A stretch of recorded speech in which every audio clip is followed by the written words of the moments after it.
Welcome, everybody, to episode 301 of The China Show, The Real China Show. 301. We look terrible. You know, I haven't even looked at myself recently, and I'm just looking here at the monitor. We look absolutely awful, and I got to say, it's your fault, guys. But guess what?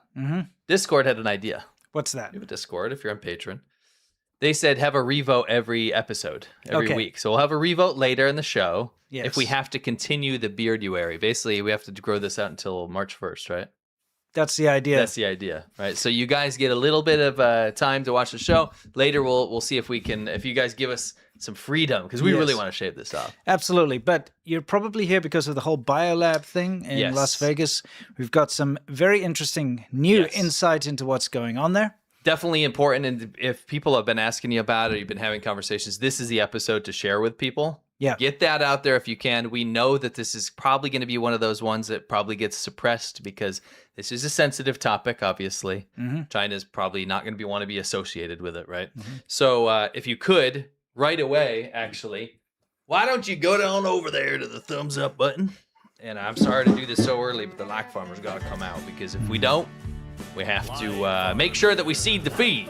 If we don't seed the feed, I'll tell you what, nobody's going to see this important information. You look so ridiculous. What do you mean? I'm just saying. You gave me this idea.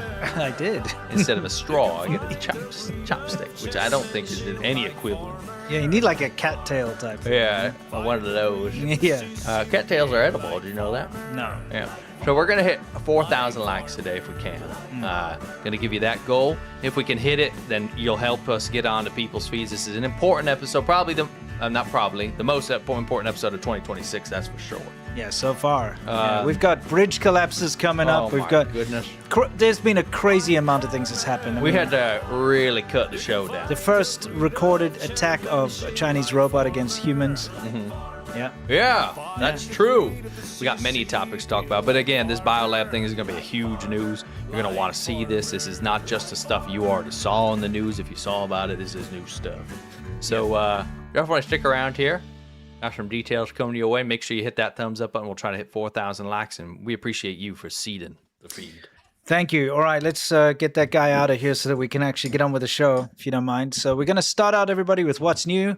We saunter right into it, where we tell you what's new, specifically with regards to what's going on in China. And it's crazy that Malfoy from Harry Potter is now the hottest thing in China. Yes. Did not expect this. No. I will say this. Correct me if I'm wrong. I only read up to book 4. I read through book 4, okay? And I only watched the movies up through 3, I believe. Okay. All right. I want to ask you: isn't Malfoy like a villain? Yeah, he's like the bad guy. He's like the antagonist, and he helps like Voldemort or whatever, right? I don't know. I've seen some of the movies. I was a little old for them when they came out, but I did watch them, and I know that he's like the villain in the beginning. I He's just like watched the chat to see if anyone says. He's a bad guy, right? Yeah, he's the one who's always like, "Oh, you're not good enough, join us, otherwise you suck," or whatever. He's Slytherin.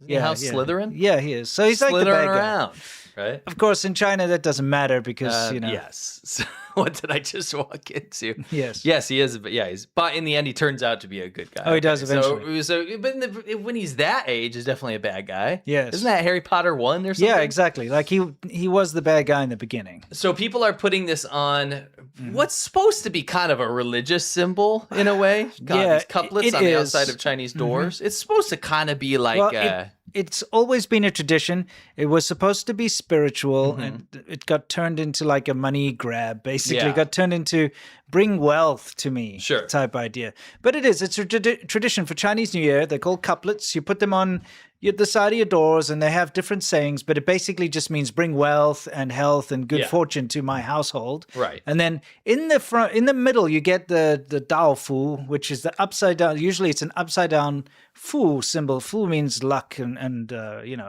fortune, that type of thing. And when you turn it upside down, you'll see it upside down a lot.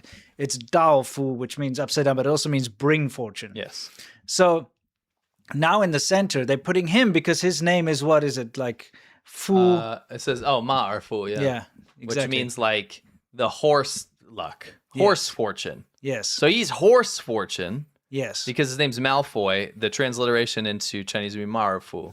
Yeah, so just because his Chinese terrible. name sounds like, year of the horse, Ma, and bring fortune, basically. So it's like, he will bring you fortune in the year of the horse. Yes. And that's why he's now all over people's doors. I mean, I know, okay. You have to understand, this isn't like this is an important holiday. This is not something you put Draco Malfoy on your door for. It's like Christmas, and you'd put, I don't know, Britney Spears instead of Santa Claus, Exactly. Or instead of Jesus, you have the, like, what do you call that, the nativity scene? Yeah. But it's got, like, Britney Spears and or Justin Mickey Mouse Bieber. Or something. Yeah, exactly. Like Mickey's in the manger. Exactly. It'd be even cheaper then. It'd be something more pop culture. Yeah, like you said, it'd be some singer or something. Yeah, for sure. Like you look down there and it's Drake or something in the cradle. Yeah, Harry Potter is like, Mary. Why can we not think it's like a Pikachu's in the nativity? That's exactly it. Yeah, I mean? It's just it's absurd. It's weird. Yes, like you wouldn't go to Taiwan. No one in Taiwan would do this. No one in Hong Kong would do this. But that's how cheap it is in mainland China because it's just a commodity. It's basically there's no religion. It's all about like the way the word sounds. And that's going to bring you luck. So you put it up there so you can get money. So you put up freaking Draco Malfoy. Yeah. That's like how that evil luck, what was that bear in Toy Story that took off in China? Oh, yeah. What is his name again? The guy. That pink fat The pink bear. one. Yeah. And it became like a national symbol of awesomeness. Everybody loves it. He was a villain. Of course. Oh, well. It's weird. You're the Draco. It is interesting. Anyway, just so you know, that's a thing. What we've got here is we've got a kind of countryside family getting together. They're about to take a drone selfie. Yeah, like a cheap drone selfie. One of those you know drone selfies, right? It's a thing. Yeah. You fly the drone up, everyone looks at it, and then you like fly it off in the background. It looks kind of cool. Yeah, for sure. So there they are chilling on their little... What a nice scene, by the way. Yes, it's fantastic. Beautiful scenery. Mm-hmm. So they're waving. Yep. Keep an eye on the guys near the bridge, or on the railing, I should say. Look at that dog. That dog is smart as heck. Yeah, it survived. Don't worry, they're okay. You can see them. They walk away down the bottom. It's just tofu dregs at its finest once again. It really is. This is the end. By the way, that won't be old. No, it's kind of strange to think that like the concrete floor that you're standing on, is just going to suddenly it's perishable, and it's not old. Yes, that was poured not that long ago. No, for sure. That dog was smart though. It shows you how quick animals are with instinct. Yeah, the humans are like, what? I'm not supposed to fall. You can see them down there walking around, so don't worry, they didn't get hurt. Yeah, it's just funny though. So speaking of that type of thing, here's a little report we wanted to remind you guys about. Okay. There's these ghost cities. So we traveled around China. We saw ghost cities in all the places that you've heard about, like Inner Mongolia and stuff. But one thing that people never really brought up was that there's ghost cities worth billions of dollars in every city in China. Yeah. And remember, there's 100-something cities with over 1 million people in China. Every city in China has ghost cities. Yeah, on the outskirts. Yeah. I made a video on my channel, Serpent, today where I showed the footage of everyone that we visited personally, all dotted around the country. And there's still a massive thing. People, for some reasons, think that these go away. Yeah, or they're only in a couple places. And remember, the interesting thing about these ghost cities is that people have paid for these. Yeah. Okay? Yep. So they've put all their hard-earned money to speculate, basically, and park their money in these empty shells, which is the most absurd thing ever because they're never going to be used. No. And they're actually not worth anything. No. Well, I mean, they're worth a lot of pain and heartbreak. Yeah, exactly. I mean, people have, like it said on this article, it's like 70% of people's wealth is tied up in property. Mm-hmm. When that becomes worthless, you've lost 70% of people's wealth. Yeah, that's right. Real bad. Mm-hmm. So just a reminder that stuff's still going on and it hasn't disappeared for some random reason. No. Yeah. This is interesting. You do skiing more than I do. I do. Because I don't know how to ski. Right. So I do skiing. Yes. What's happening with this situation here? Well, I don't think it needs an expert to explain, but I will say this. There are ski lifeguards, ski rangers are called. Mm-hmm. And you can picture it like a lifeguard, right? Yeah. And they go find people that are injured or have crashed. Skiing and snowboarding is actually super dangerous, right? And people get hurt a lot more than they think that people do. When you go out there, you'll see people get injured, right? Yeah, I didn't think about that until Michael Schumacher got completely nailed skiing. Last time I went skiing, a guy literally went off the cliff. Thankfully, he managed to grab a tree on the way down. Oh, that's good. I was like, what the? I was behind him. It's pretty dangerous. Huh? Anyway, so there's the ski ranger here, right? It's not a common thing in China, just to give you a disclaimer. Is that a tunnel, by the way? It looks like there's a tunnel because I could kind of see blue sky on the other side. So they thought they'd carve some sort of tunnel that people could go through on this very small slope, right? Yeah. But what people were doing is going over it. So they were tending to people that had crashed and got injured because they kept going over it. Yeah. But because of that, they didn't put any caution tape up or anything or warn anyone. So people kept going over it and then just landing basically in the hospital beds. Yeah, exactly. I mean, isn't it crazy? Because you're tending to a wounded person down there. Surely at the top there, you should put some kind of a sign. So ski patrol is like helping someone. That someone lands right next to where he's helping someone. Yeah.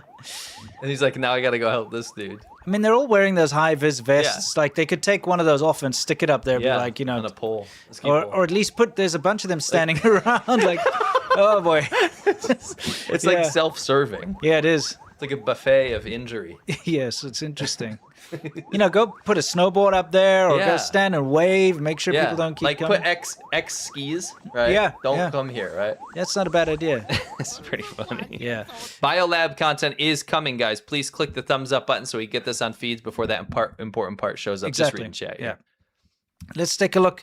Because it's time to travel, of course, the Chinese New Year. This is what people are getting up to. So you saw some of the skiing.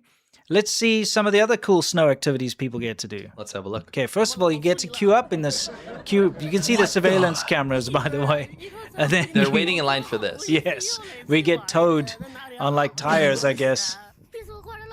On tubes, Yeah, tubes. I mean, doesn't that look like fun? That's what they were waiting for in that line. Yes. Imagine standing in minus whatever degree weather for hours. Yes. Just to get blasted with snow. You may as well just roll around in the snow. It's the same thing. Yes.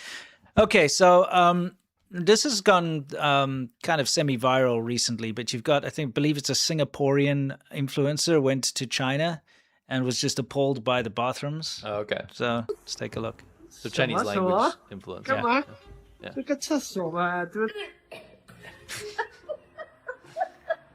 Been there. Yes. I mean, China again, living in the future. That's like a nice one. It is. That's way better than a lot of ones we've seen. I mean, here's the thing. You see, there's like a trough, basically. So, you've got 3 stalls. At least there's like a little bit of privacy, I guess. Not really. There are no doors or anything. They're usually way more open than that. Exactly. You get to squat down. That's luxury. Tile. But, here's the thing. People think, you'll just find this in the rural countryside. No. You'll find this everywhere in China. Of course, you can avoid it if you go to a fancy shopping mall. If you're staying in a hotel, you'll be able to have a normal toilet. Yeah, sure. But like when you're out and about, like if you gotta pee. Yeah, if you go in somewhere and I don't know, you go to like an outdoor restaurant or something, or you go somewhere, you're gonna end up here. Or if you go and walking through like a village area or something, you're gonna find this. It's very common. And I mean, the thing that really gets me about all village downtown Beijing. Yeah, exactly. Yeah. The hutongs or something, you'll get this too. If you just like want to go and sit in the last stall and someone takes a turd in front of you, like, or two stalls in front of you, the turd's going to float underneath you. It's the trough. It's kind of disgusting. But it's not just one. Here's another one. I've just come to this public toilet and let me show you what it's like. Like these cubicles, there's no door, nothing. Basically just squat there and pee. And yeah, that's the toilet. Yeah, those are nice. Those are nice compared to the stuff we've seen. For sure. Those are top tier. Yeah. I've got some pretty horrific scenes that I filmed. Very private. Yeah. Anyway, that aside, we just have to counter some of the propaganda because, if you were to look at social media, you would think China's living in like this slick, sleek future or something like that where like robots wipe your ass or something. But it's not true. Okay, so they'll kick your ass. That's what they'll do, as you'll see later. The first human, First human injured and attacked by a robot? Yeah. Believe so in China, anyway. So let's take a look here. What we've got is there's an elderly lady, I'd say middle-aged elderly lady. She's carrying some heavy bags. And these lovely volunteers come to be like, no, don't worry, we've got that. We'll carry that for you. And you're thinking, Yeah. And you're thinking, well, isn't that nice? But it's only for propaganda. It must be nice. Oh, yeah, that's right. Must be nice to live in a real country. I think you're right about that. Yeah, so it's just for propaganda purposes. And it's very annoying. You see a lot of this where they put something on for the camera and you think, why can't you just do that in real life? Do the thing. Why can people not just do? Why do you have to pretend like you're doing it? Do the thing. Because that's very uncommon in China. People would never touch someone else's bag. Can I ask chat a question? Sure. Very important. And if you're not watching live, put a comment down below. Yeah. Would you organically help someone that clearly looks like they need help to cross the street? Because, and I'm posing this, and I know this might be a little facetious, but I genuinely want to know, okay? Yeah. The vast majority of people in China will not do this. They will not, and that's because they're worried about being scammed. Yeah, and I don't blame them. Sued. Don't make me. Yeah. Don't make it sound like I'm being like prejudiced against this. Yeah. They can't. Yeah. You can't. Right. I had an interesting situation. I was at a train station in Shenzhen, and I was there to see a friend off or something, and I was walking back, and there was this old guy struggling to get one of those wheelie bags up the stairs. They have a ramp, but he was too weak. Yeah. So he was struggling. So I went to help him. How long was he struggling? A long time, Probably obviously. A long time, right? As soon as I went to help him, then suddenly some other random members of public came to help. Broke the seal. Yeah, because they were too worried. Yeah. Obviously, they want to help. Sure. That's the biggest problem. I'm not trying to blame Chinese people. No. It's just society there has conditioned everyone to be so afraid skeptical and so scared. It's scared. It's fear. They're so scared that if they help somebody and for some reason he's a scammer and he pretends to fall down or something, that they're going to be in trouble. Yeah. But as soon as a foreigner steps in to help, then suddenly they're like, oh well, the foreigner will take the blame, so let's help out. Yes. You know what I mean? And by the way, the vast majority of our audience said yes. Of course they would. They'd pick up the bike. And they would pick up the bike. And guess what? They would also click the like button. And I know they probably already did. Yeah, exactly. Yeah, for sure. Anyway, let's move on from this nonsense. Okay, explain what's happening. Yeah, if you don't know, you don't know. This is facial recognition. It's all over China. It's tracking everything you do. Yeah, right? In order to get into the gate there, it'll lift the thing. But it also takes your temperature. Yes. Okay. He's wearing a mask, and it's literally thinks, and it's saying thank you. It thinks he's about 50 different people. Yeah, if you look at the bottom, the little picture changes. We blurred out the names because it's showing the different names. And their IDs. Yes, because they're all built into the system. This is definitely going to be like an entrance to a college or a business place or something. Hospital. Yeah, something like that. So it'll have all the staff and students or whatever on file. But it just thinks it's everyone. Yeah, look at that.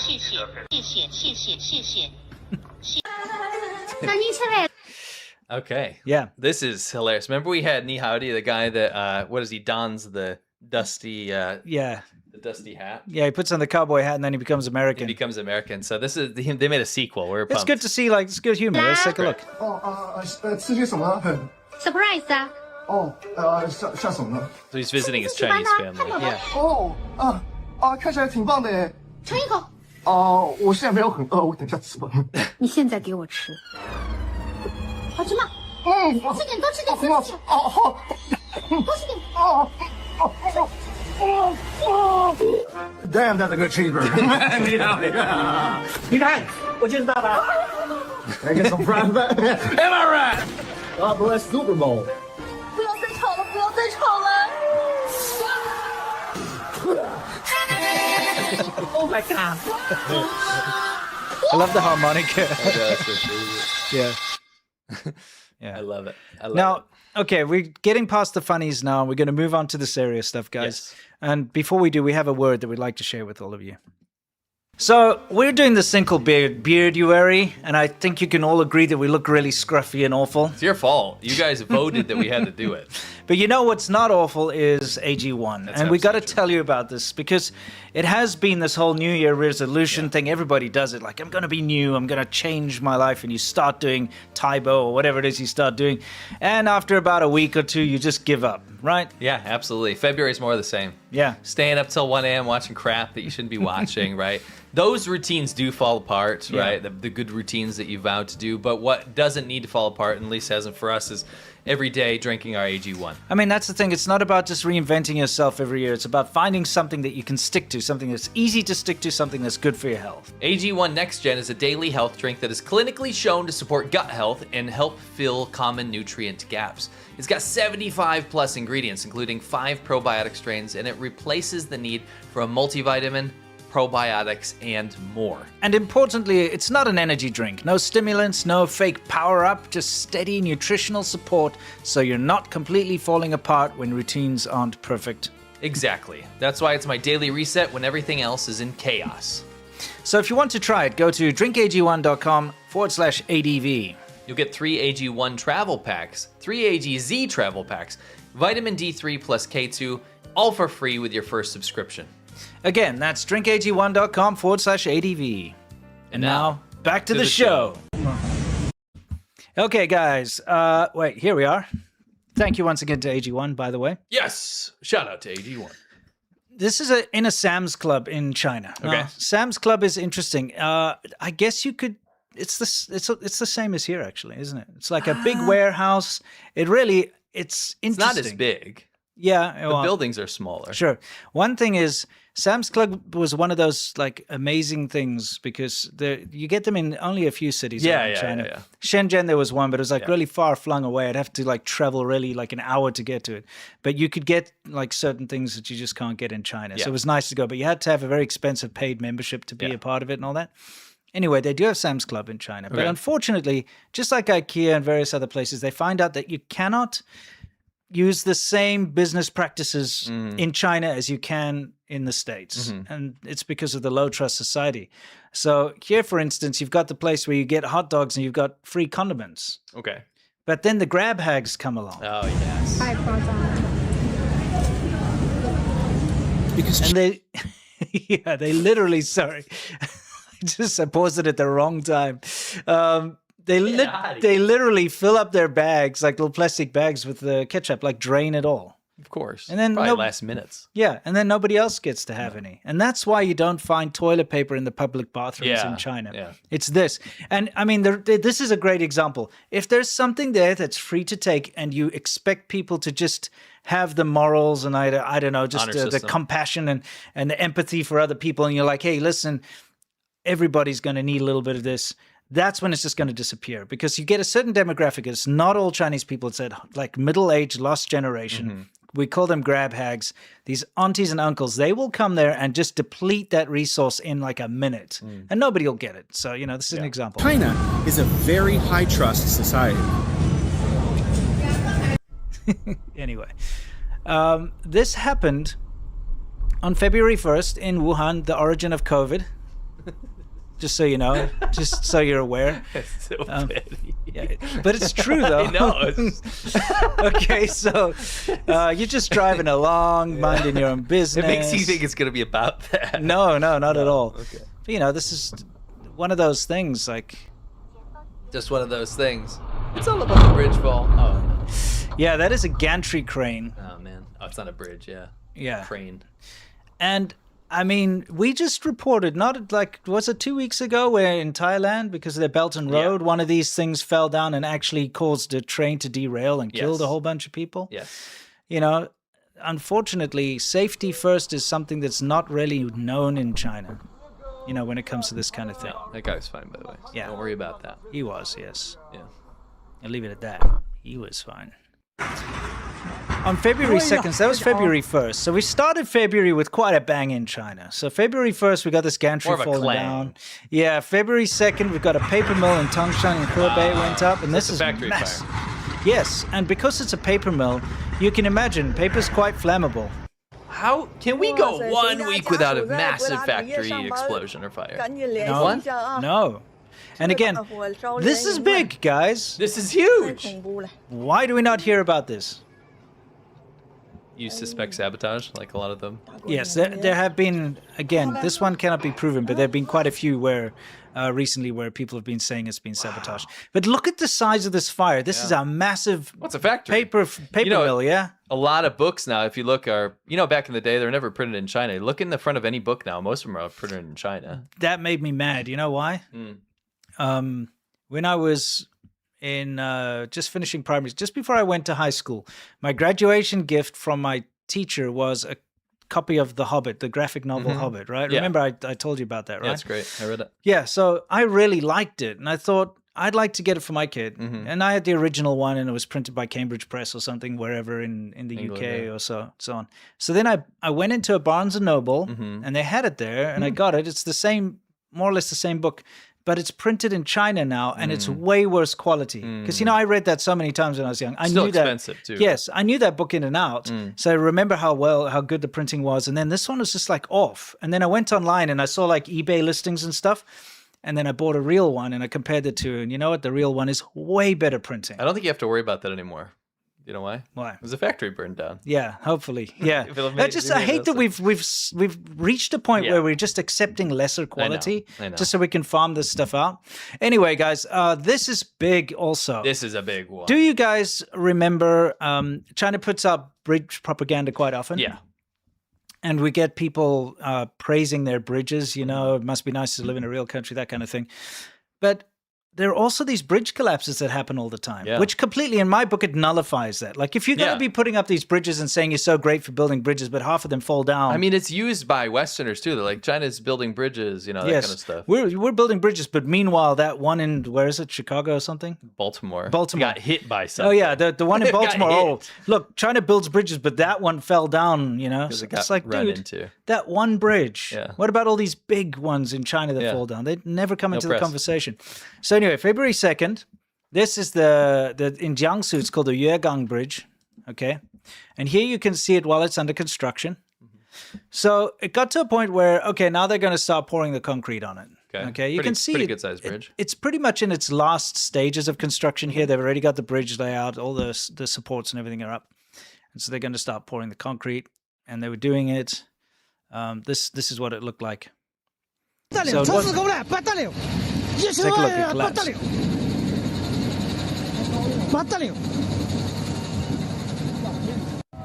Must be nice to live in a real country. Wow. Yeah. Holy crap. Look at that. Cement mixes on its side.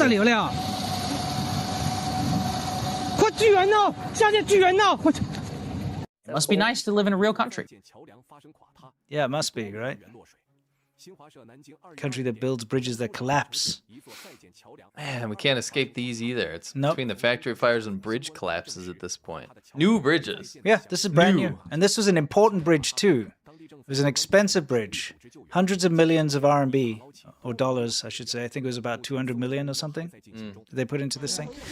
Shouldn't have bought it on Temu. Yeah, exactly. No, but quite honestly, though, this was an important project. It's part of their river re-beautification or whatever. There's a campaign that they had. So it's not like some backwater thing. It's a big bridge. A central government Yeah, project. it's a very important bridge. And it just collapsed, Wow. Must be nice to live in a real country. Yeah. Eastern Chinese dialects are so weird. I know. I can't understand. Yeah. So Oh, what's this? what we've got here, guys, is remember again a couple of weeks ago, I should say a month or so ago, we showed you this very uncanny valley female humanoid robot.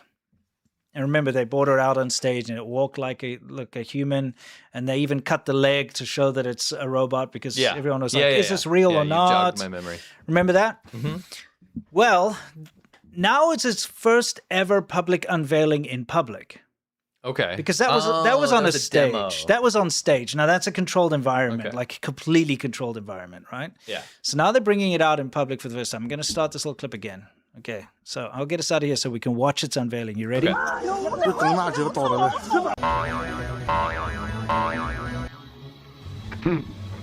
我有話我唔打咩？不過只話佢窒出嚟再打我唔得啊！原來你個衰仔啊，識照啦！一俾大就咁啦，作死啊你隻！ Yeah. Again? Yep. What a pity. I feel like we got to have a new soundbite that might represent something like that falling apart. Must be nice to live in a real country. It must be nice to live in a real country. I mean, I could throw this Roberts thing in there. I was thinking more of a kind of a Transformers type. Oh feeling. yes, I think you're right. Maybe we could do this.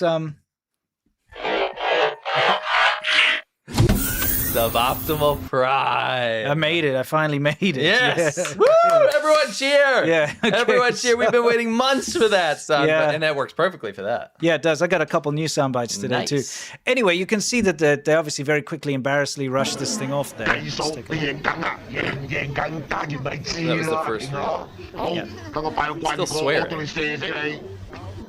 You know, I used to live right next to that mall. Yeah, remember? yeah, that's We've true. been there a ton of times. The Mixed City Mall, Wanxiangcheng. So when it was, this is its first public unveiling and it collapsed. So that's not good. We get another suboptimal Prime. Chat's so pumped. You reckon? They are. I'm watching it. All right.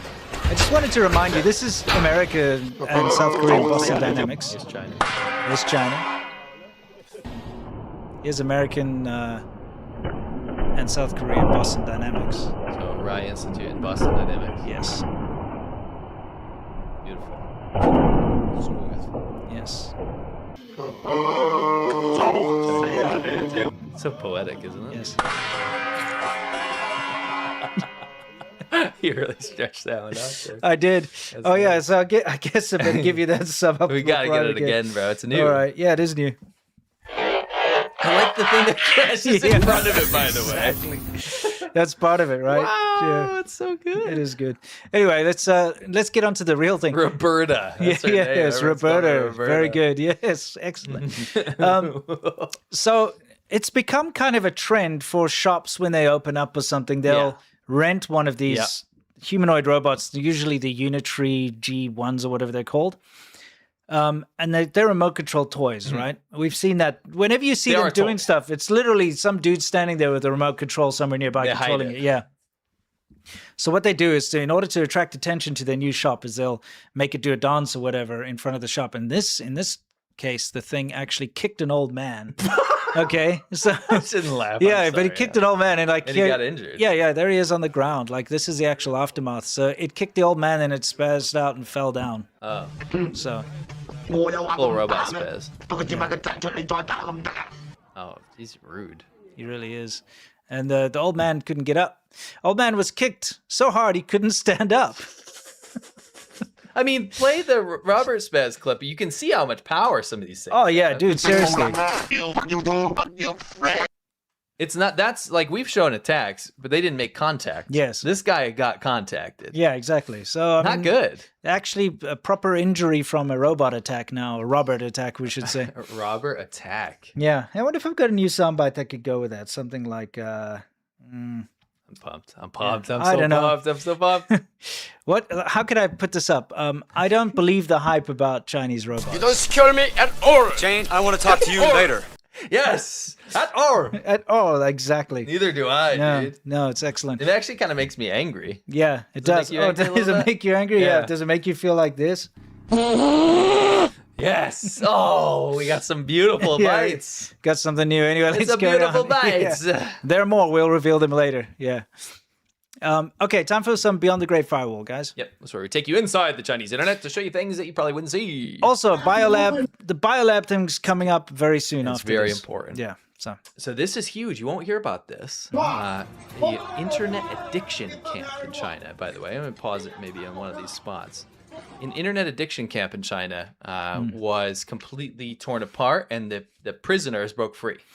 And it is a prison. Dude, internet addiction camps are a big thing in China. Mm-hmm. The parents don't know how to deal with it because they themselves are guilty of being internet addicts. Let's be honest. Oh, for sure. I mean, where do you think they learn it from? Yeah. Right. But, it's less about being addicted to your phone. It's more about the kids that get stuck into online gaming. Yeah. They basically go to the internet cafes and they stay there all day and all night. They don't do anything else. Yeah, they just don't do anything else. They don't eat. They don't do school. They don't do anything. They just do that. Yep, it's terrible.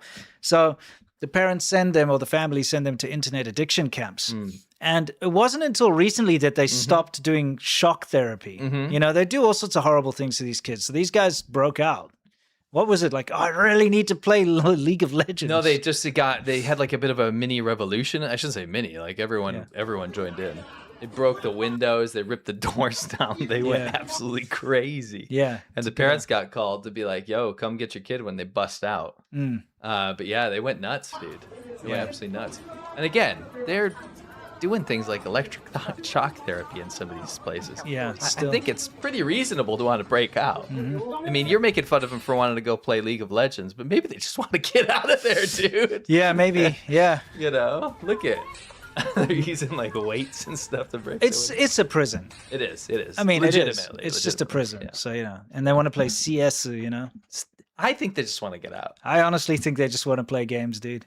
Speaking of... it's like they need their fix. Yeah, speaking of getting locked in, this clip is this is hilarious. Absolutely hilarious, but also a little worrying. Yeah. Right, I'll translate it live. This guy goes, okay, I don't think... This is my first time to see this. I don't think you need to swipe a card to get through here. It's a little hard to push. But you can get through, right? Let's see if I can push it back. You can't push it back. But if I push it forward more like a little more like this, and then you can't push it you back. actually get stuck in between there, and actually nobody can see you. Oh, because you're blocked there. That's such a bad design, because the other one's not going to move. It's a people catcher. Yes. What is those cages? What are those like things? You get like, I'm thinking, you know, like when you throw a crab cage in the river they can with a get bit of bait, and they can get in, but they can't get out. I wonder if someone like comes every once in a while to see if he's got a catch. Dude. And then he like organ harvesting, am I right? Yeah, but I mean the dude could be like, pay me a toll and I'll let you out. That could be like a scam. Yeah, I could. You just pay what, 500 RMB or something for this gantry thing. Yes, yeah. And you set it up in random places. Yes. And you're like, oh, there's something beautiful over there. You get an old guy to walk by. Did you see in that garden? Oh, it's so amazing. Yeah, and then you get trapped and then you extort them. I can see that being a thing. Yes. Yes. Okay, now we got to get into the real meat and potatoes, guys.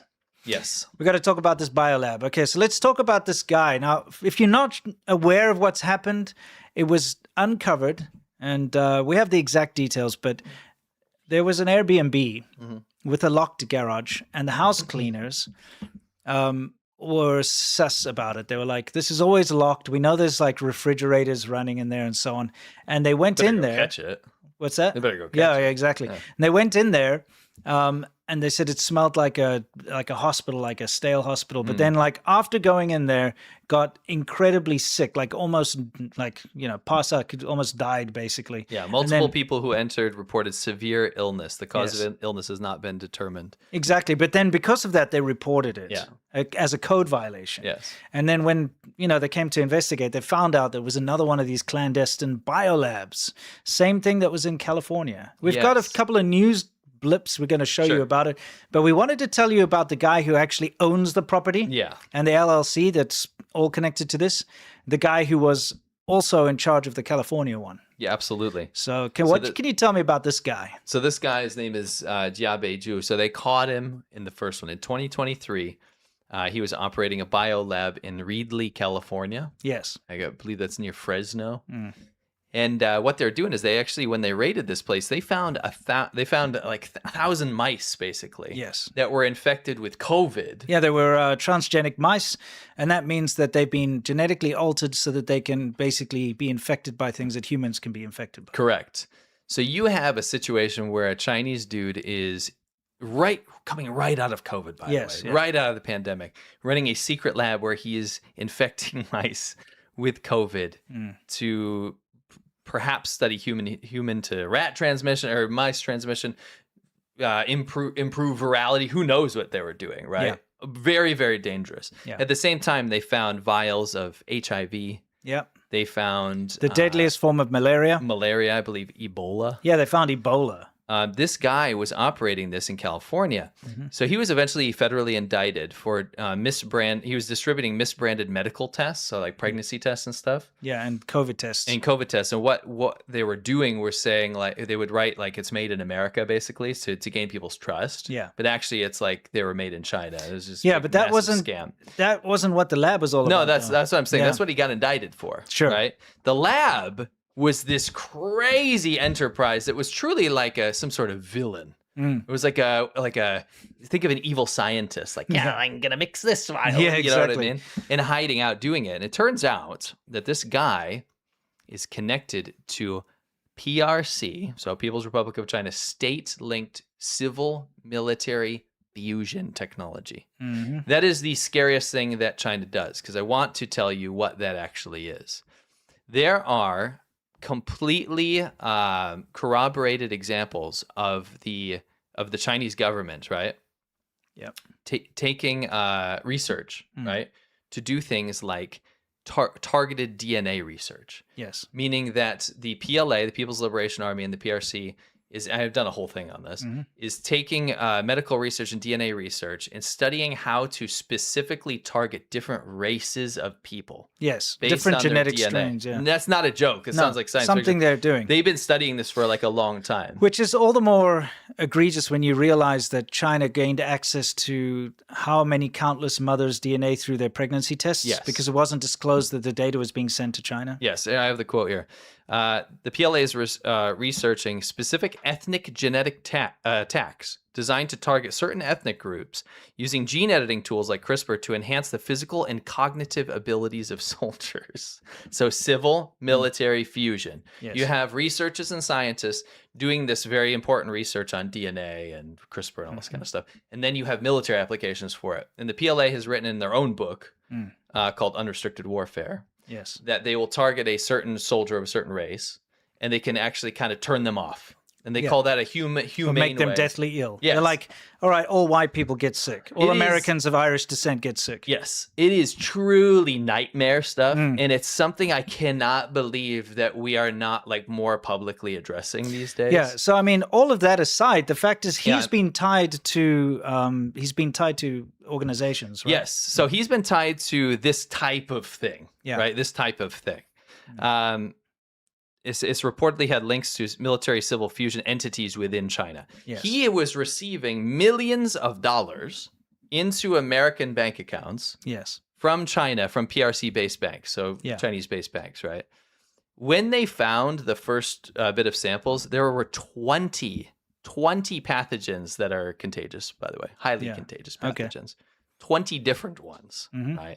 So then you start thinking, you're like, what did they actually do? Was it actually just medical fraud, or were they actually doing something nefarious, right? Yeah, why would you be studying all of that stuff clandestinely in California? Tuberculosis is one we forgot. And tuberculosis as well, and receiving millions of dollars from China to do it. Yes.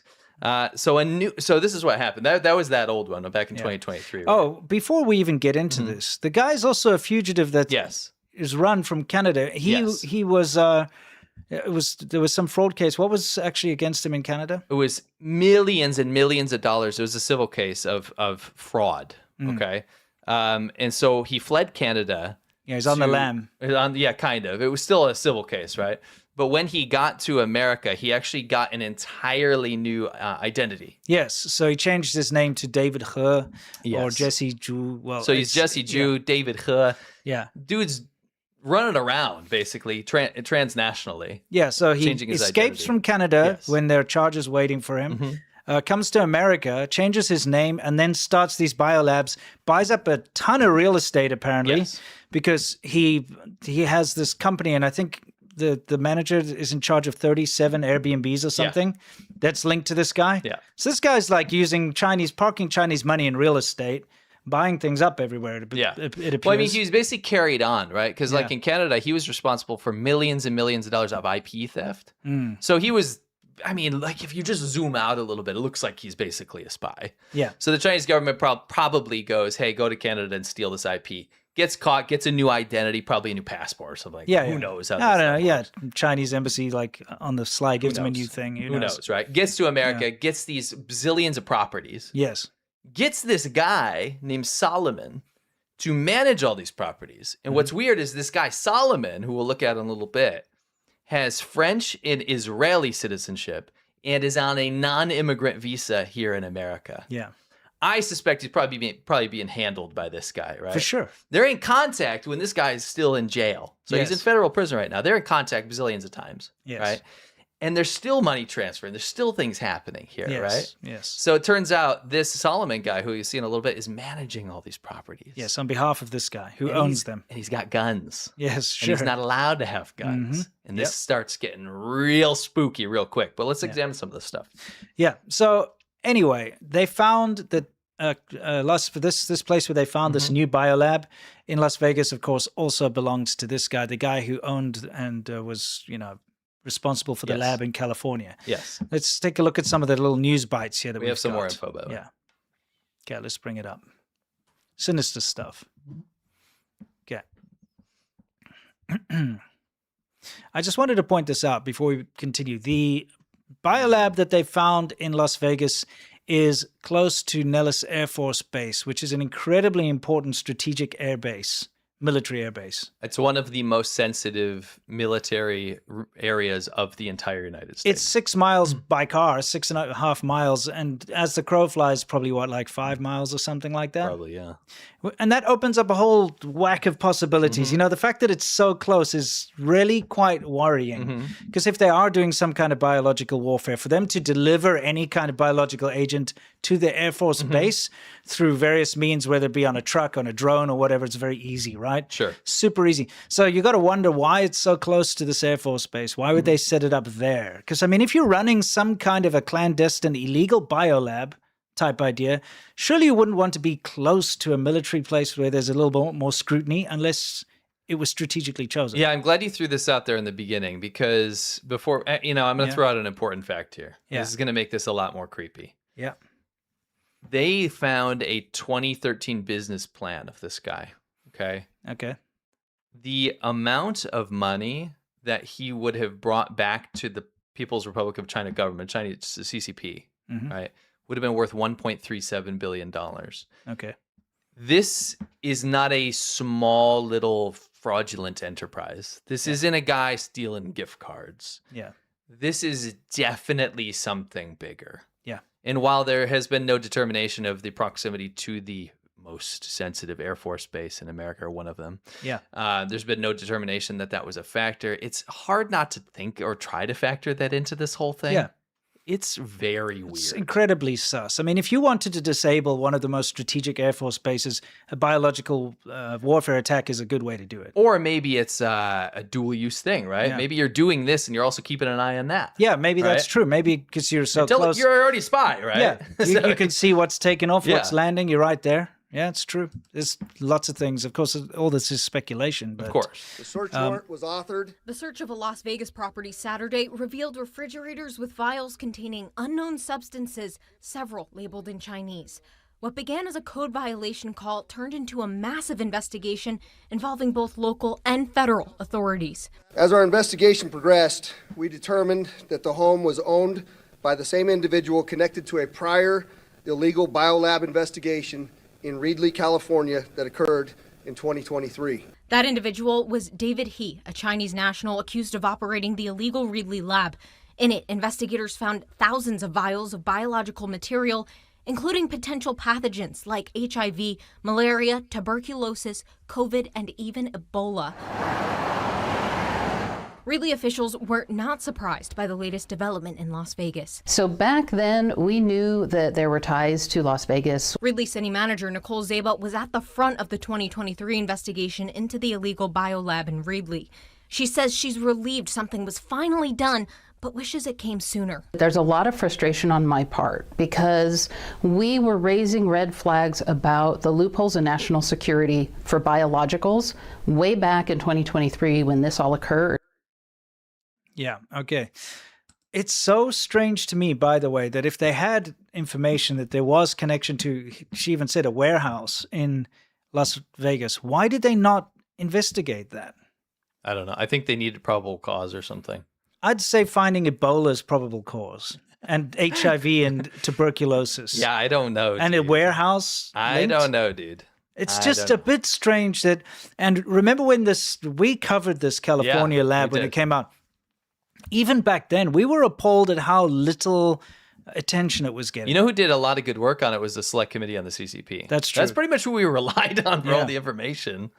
it did appall me, well, both of us at the time. We were like, why is there not more of a focus on this? Because it's literally like a national security thing. You've got these terrible diseases being held in a non-secure biolab with all these half-dead rats that can... From an enemy nation. Yes. I mean, I'm sorry to say it. And the rats are running around. They could like breed with local rats. They could spread the disease through local wildlife and so on. And it just wasn't taken that seriously. At least it didn't appear to be. Yeah, and now it's happened again. It's kind of crazy. Investigators revealing new information regarding the biolab that was discovered in Northeast Las Vegas over the weekend. Here's what we know tonight. The property manager of a Northeast Las Vegas home raided by Metro Police faces federal charges connected to a suspected illegal biological laboratory. And Metro released some new video of the investigation tonight, and police identified the man as 55-year-old Ori Solomon. Investigators say they found multiple refrigerators. That's the French-Israeli guy. Yeah, he's the property manager for this the Chinese agent guy. We call him I'll call him an agent. I mean, in quotes. Yes, he's an agent. Yeah. And other laboratory equipment, along with numerous bottles and jugs containing unknown liquid substances. According to Metro, the home in southern Nevada was owned by the same man connected to a prior illegal biolab investigation in Reedley, California from 2023. We have live team coverage on this story that you won't see anywhere else tonight. Danya Romero from our sister station in Fresno has more on a piece of legislation now looking to address unlicensed labs. But let's start with News 3's Will Silverstein going in depth on what we learned today. Will?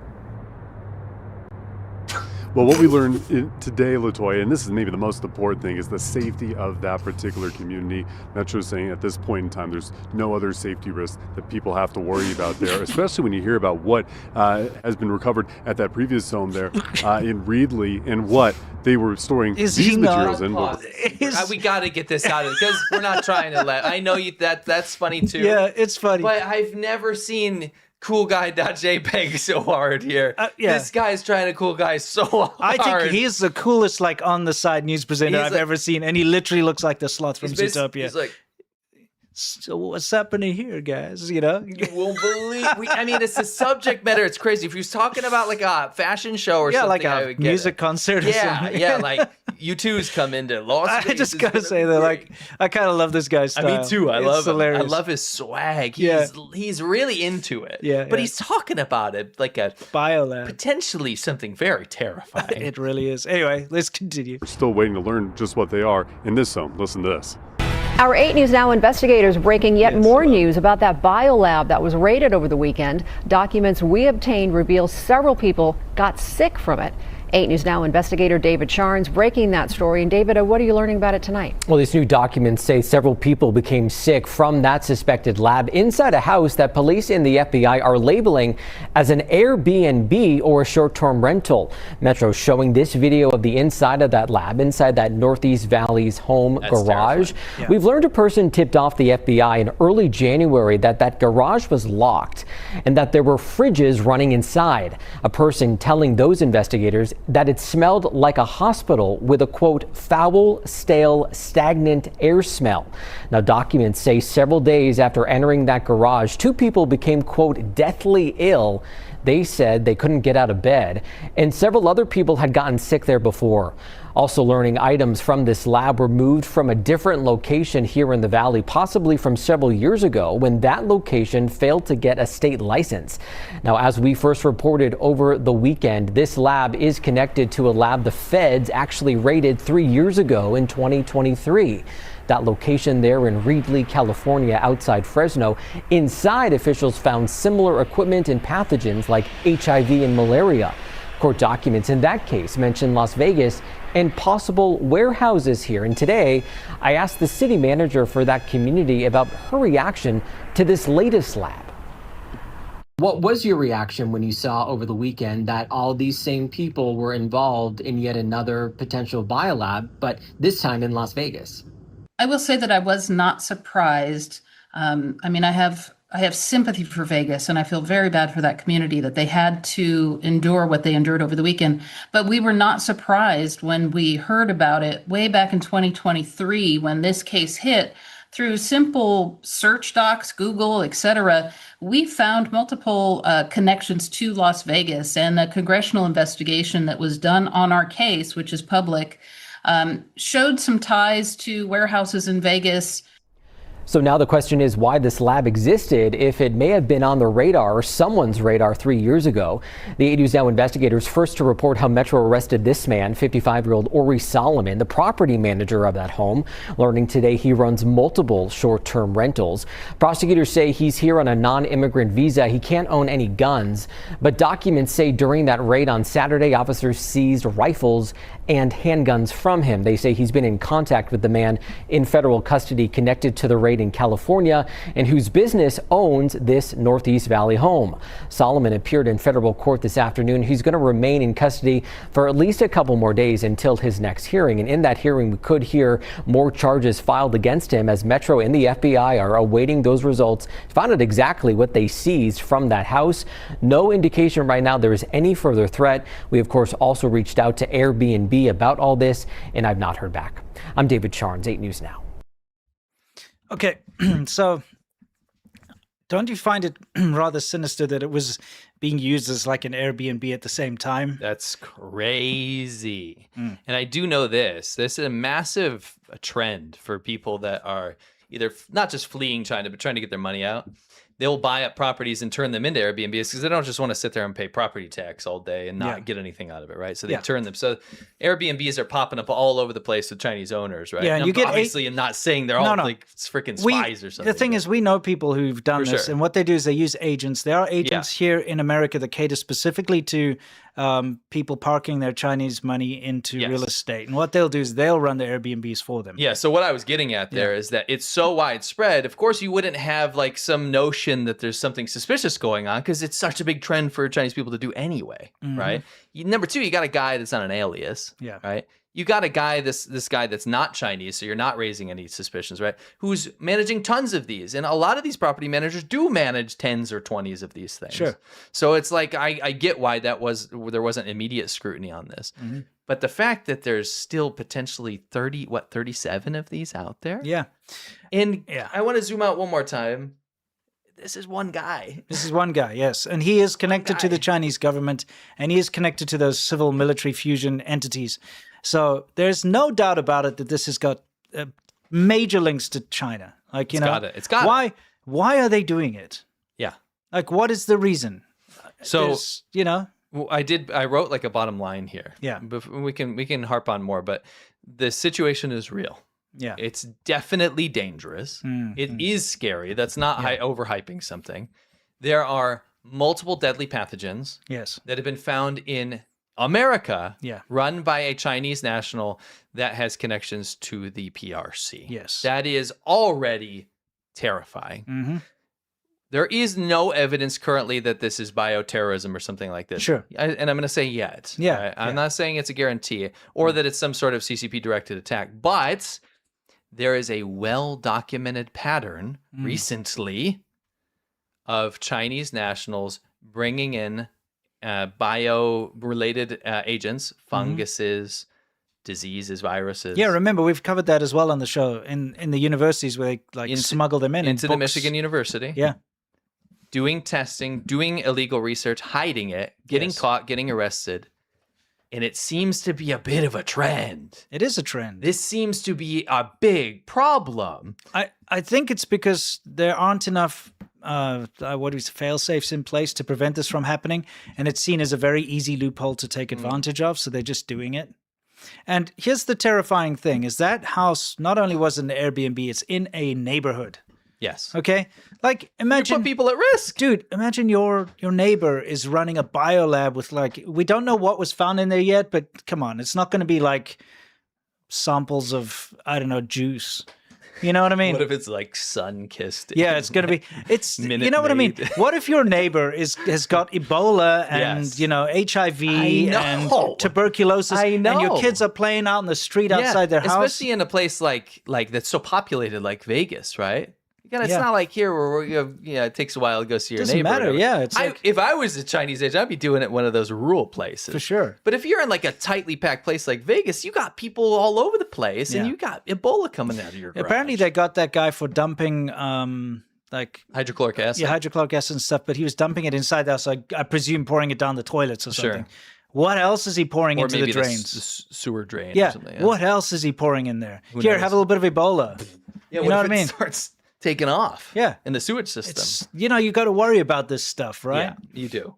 So I really did want to say though, at the end of the day, this has to be very, very, very looked into. And I am very much looking forward to the 1,000 samples that they acquired, because they are being sent for testing this time. And hopefully we do get a public statement from the authorities about what these things were. And then maybe we can ascertain a little bit better what the motive was here, right? Was it medical fraud, or was this something much more serious? I don't know about you, but I'm gonna start asking my neighbors what they're keeping in the. I'll be like, "Hey, you got a beer? Like, can you have a beer? Or you take beer, and you're like, hey, I got some beers for you. You know, they got a garage fridge, and you're like, here, I got some beers. Can I just see you put them in your fridge? Can you put them in your fridge? And then I'm looking for vials and you go, oh, by the way, any AIDS in there? Your name started with an S, right? Oh yeah, Solomon is your name, right? No. Yeah, I don't know. Just, dude, it's kind of terrifying to think that this is in our neighborhoods. Anyway, we're going to keep a close eye on the story as it develops.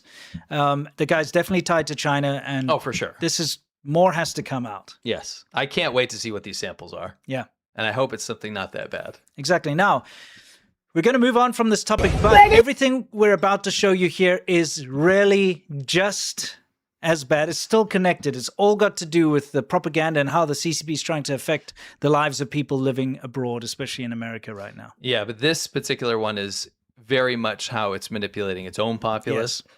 And so this started, I'll give you a little backstory. Can we just see, what does she say? Yeah, we can see this.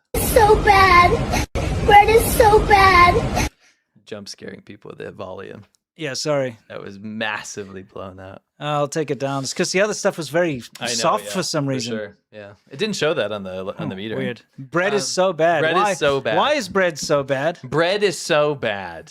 So Winston and I came across what looked to be a campaign, a propaganda campaign of using AI American children to talk about a few things. And it started out making us laugh. And in fact, we used it as a meme in our Monday show on Patreon. Yes. And so we played it, and it was pretty funny. It's kind of cringe, right? Yeah. And the theme is American children are crying and they're upset because they want to go to China, specifically a city called Changsha in Hunan in southern China, and they want to eat certain dishes. And they think bread is bad. Yes. While showing a hamburger or a grilled cheese. Sure. Okay. So we're like, this is such a lazy propaganda, but it turned out to be something absolutely sinister. Sinister as hell. Yep. So let's actually examine a little bit of it. Yeah, let's take a look at this bread is so bad nonsense. We're going into slopaganda, where we take apart China's propaganda. Daddy, I want to go to China. Why? I want to eat chili fried pork and stinky tofu in Changsha and Sichuan hot pot too. Bread is so bad. Mommy, I want to go back to China. 宝贝，你还没放假。I miss China. I miss 臭豆腐，小龙虾太有爸爸。 Okay, she's like, I miss stinky tofu and all the different kinds of dishes. Xiaolongjia is like crayfish. Crayfish. Is it a crawfish or a crayfish? I say crayfish, but it depends on where you're from. I'd say a crayfish too. I think crawfish sounds wrong. That's Southerners. It gets stuck in It's my just dialect. craw. Yeah. Anyway, this is ridiculous. Yes. Okay. But at first we laughed at how sloppy this is. Let's see. Let's continue because there's more of it. China, I want to go back to China. I want to eat tofu pudding. I want to eat fried dough sticks. Sweetheart, our next door neighbors are Chinese. Tonight, I'll take you to ask them if they have any, okay? Really? That's great. Aww. Dad, I want to go to China. I know. I want to eat pudding. I want to eat youtiao. I want to eat dim sum. Our next door neighbors are Chinese. Let me ask them if they have any, okay? Really? That's awesome. Daddy, I want to go to China. Why? I want to eat chili fried pork and stinky tofu in Changsha and Sichuan hot pot too. Bread is so bad. I'm starving and getting skinny. Bread is so bad. I think you should be getting fat if you're eating a lot of bread. Yes, so that happened to me.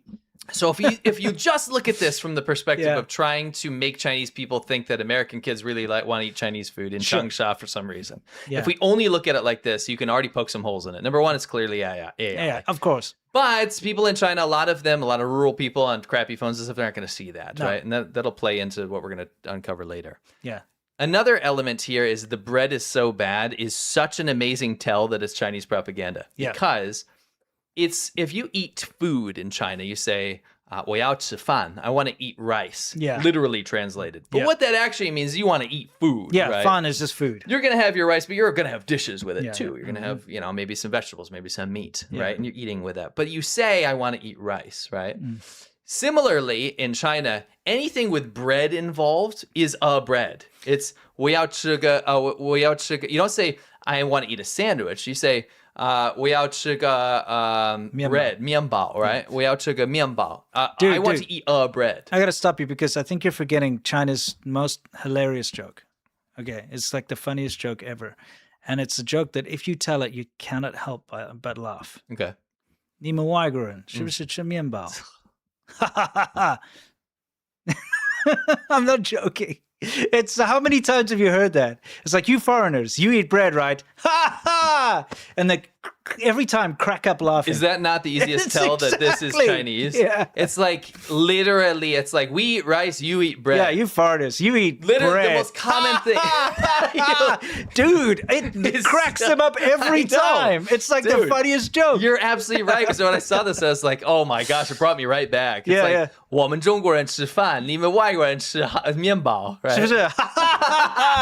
Us Chinese, we eat rice. You foreigners, you eat bread. Ha! Yeah, it's so that's what this is. It's like she's eating a hamburger, not bread. Yes, right? yes. The other girl That's was like eating a fried egg there and everything. Yeah, the other girl was eating. That doesn't even make sense, by the way. Nobody in America does that. They might put it on the hamburger, second on the side. Exactly. The other girl was eating a freaking grilled cheese, right? She's not eating a bread, right? So anyway, that's how you start poking holes in this. However, this looks very innocuous. It's like, oh, they're trying to make like it look like Chinese food is very important to American kids, right? But then we found something else. Yes, let's take a look. Sweetie, why are you upset? I don't want to be American. But you're already American, remember? I want to be Chinese. What's that? I just want to be Chinese. You're American. Can you even speak Chinese? Okay, so what little random kid in America is crying, saying, I want to be Chinese, and why Zhongguo, why Changsha? I love China. I love Changsha. This, by the way, I'm sorry, little AI girl, to burst your bubble, but you cannot become Chinese. No. Because unlike nice countries that allow people to naturalize, even if you get married to a Chinese citizen, you can never become Chinese. Yes. It's Absolutely. not possible. You're true. So I'm sorry, little AI girl, to burst your fake AI bubble, but you cannot become Chinese. No, you cannot. So this starts to get a little darker, and it's like, okay, no, you don't want to be American anymore. You want to be Chinese, but it still incorporates the city of Changsha. Yes. Right. But then it gets even darker. Okay. Hey, buddy, quick question, lightning round. Which Asian country do you want to visit the most? China, Japan, Korea, Thailand, Vietnam, or maybe Taiwan?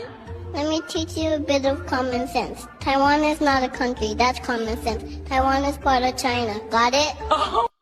Hey! I've already told you. Taiwan's not a country. It's just a region. Understand? I just said Taiwan is a beautiful country. Why are you still angry? You disgusting guy.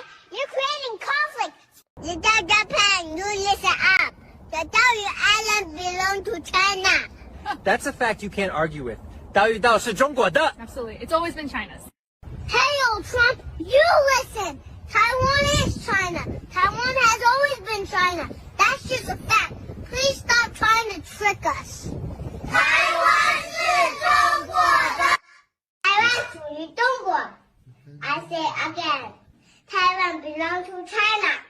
Taiwan 是中国的. That's right. That's right. You said it perfectly.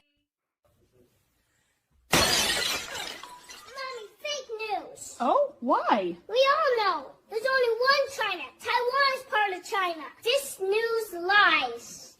I'm gonna kick that host's butt. Finish shipping. Listen up. hang on a second. First of all, I think the mom should kick the kids' butt for ruining the family TV. I think she's happy that he's telling the truth. Taiwan is part of China, right? By the way, like when they speak in Chinese, like Taiwan 是中国的 means Taiwan belongs to China. It is Chinese's. It's the Chinese thing. It's really sinister and it's rubbish. It's that whole like Judy's not your girlfriend, you know? They cannot accept the fact that Taiwan has by itself grown into a very prosperous, awesome country with a thriving democracy, an amazing tech center, makes the most advanced chips in the world, is home to some of the most awesome traditions and cultures, like the real Chinese culture. And they hate it because they've never had control over it, but they're like, no, that belongs to us. You know, it's kind of like they had a crush on someone and they never like reciprocated their feelings, and now they're successful and beautiful and they're a model and they're like, that's my girlfriend. They tell everyone and they're like, no, dude. They're like, no, it's my girlfriend. Judy's my girlfriend. Like, no, dude, Judy's not your girlfriend. Yep. You know what I mean? Mm-hmm. And they have to make this fake crap to try and like, you know, it's like you tell your friend, tell everyone that Judy's my girlfriend, you know, and then that kind of crap. Basically, it's actually worse than that. It's way worse. I know. I'm just like getting a little bit into it for sure. Now, they say Shiping. You listen up. Who's Shiping? He is we'll get into it. I made some slides, but he's a Japanese politician that went to Taiwan to prove that it's not China. Because he's banned from China. He's banned from China. Yes. So he goes, well, if Taiwan lets me in, then that proves that Taiwan's not China, right? Yes. And China lost their mind. They called him a scumbag, and the Ministry of Foreign Affairs called him a scumbag. Yeah, we covered that. And so they were worried that he was going to go. He did go. Yeah. He was accepted. And it blew up in their face, right? Yes. So Chinese people found out about this, and all of a sudden Chinese people started thinking, like, wait a minute, I thought it was part of China. Yeah, because, you know, China's always, that's a final red line. If he goes there, that's it, we're invading. Yeah. So anyway, let's continue with these, because now they're addressing him. Yes, these little You're American just a kids. little clown. Don't you forget where your roots are? Taiwan has always been part of China. Taiwan is an inseparable part of China. That is a fact you can't change. Xiping, you listen up! You're a jumping clown! And don't you forget where your roots are! Taiwan has always been part of China! Taiwan is an inseparable piece of China! That is a fact you can't change! Taiwan 是中国的! Taiwan 是中国是立建国高级中学的学生。台湾是中国的，我们都是一家人。希望祖国早日统一，一起更好。也欢迎你们来台湾玩哦，这里真的很美。各位大陆的同胞们，你们好，我们是台北市立建国高级中学的学生。台湾是中国的，我们希望祖国早日统一，也非常欢迎大陆的同胞们来台湾玩哦，一定要来找我们玩，我们会带你去吃好吃的。谢谢大家，期待见面。You don't need to reunify in order to go enjoy food, by the way. You don't. So they just go on a tourist visa. They even made fake Taiwanese people to say they want to be part of China. By the way, only 11% of people, I believe, in Taiwan want to be part of China. Yes. So let's look at this. This is why it's important. I think it's important to study this. We can find some patterns. We can see what they're trying to do with this stuff. Yes. Right? What was it? Well, they made American kids, and the first thing they did was talk about how they wanted Chinese food. They will love Chinese food. Sure. Right? That was the first process. The second was they want to visit Changsha, the city in Hunan. It's a terrible city. Yeah, of course. They've both been there. Yes. Yeah. Taiwan is part of China was the next thing, and then foreign critics are bad. It was delivered casually, cutely, confidently, but this was not about convincing Americans. So we started laughing at this before we started diving into it, because we're like, absurd. oh, this is cringe. This is absurd, right? Go to the next slide, though, because this is actually what it was about, and I think we got to the bottom of it pretty well. Mm-hmm. This was a massive campaign. These were all viral across the Chinese internet, right? This is for Chinese domestic viewers. Why? Well, this guy, Hei Seki, or as they called Shiping in Chinese, right? He went to, what we explained, is he went to Taiwan to prove that it's not China. Yes. He went there and they suffered a terrible blow, the CCP. Terrible blow to the reputation. Yeah, because everyone welcomed him. He had a wonderful visit. Everyone was like all over him. He's like, you know, got flowers and he was taken around in all the TV stations. He was threatened. They said, don't you dare do it. He did it anyway, right? Of course. So what they did was they used a viral food city, and that's what Changsha is right now. There are video after video, huge campaigns to promote this city, Changsha, as a nighttime food city. Yeah. You go there to eat stinky tofu, and you go there to eat chili fried crayfish pork and chili fried pork. So everyone's already got this in their head that Changsha is this hype city right now. Yeah. Right? At least in Chinese media, right? Mm-hmm. So the core idea there was to say even American kids agree with this Chinese stuff, right? Yeah. And they started with the food. And go to the next one. Okay. It's very important to understand that the food was used as a vehicle. a vehicle to try to get people ready for something else. Because what they did was specifically release these videos on Kuaishou. Yeah. And Kuaishou is a TikTok clone. Yes. And it's for rural people. Yes, in it's China. more for the lower classes, you could say. Yeah, like undereducated people, people that wouldn't be able to ascertain that this is AI. Yeah. They're going to buy this, right? Yeah. They're going to fall for this. Yeah. And these are the kind of people that they also want to convince that this is real and that Taiwan's part of China and that, you convince Even them American kids believe Even it. American kids believe this, right? Mhm. They are more likely to believe this kind of thing, right? So go to the next slide here. If you're put this in front of someone, they'll say, you know what? I've seen this stuff about the city before, about Changsha. I've seen about chili fried pork. I've seen all these things, right? Yes. People are disarmed when they see children. Yes. Oh, it's just a cute kid, right? Mm. If you were to pose one of these AI videos to a country, even a countryside person, a rural person in China, and they immediately said, Taiwan's a part of China, this guy is really bad, right? You might even if you're a rural person, you might be like, well, what? Because like, why would they even know about that? It's kind of like our domestic political issue, right? Yes, yes. But if you put something else in front of them first, like, oh, these little kids love Changsha. I keep seeing thousands of these videos about Changsha and the chili fried pork and stuff. You start to believe it and you go, maybe these American kids know a lot more about our China than I thought. Yes, right? exactly. I know about this city. I know about this food. Mm-hmm. And then when you see the videos about Taiwan as a part of China and all this really negative stuff about this guy, you're not going to question it anymore because you already saw those kids that already knew about Changsha and the chili fried pork, right? Yeah. It's this vehicle to transmit propaganda directly to them. Yeah.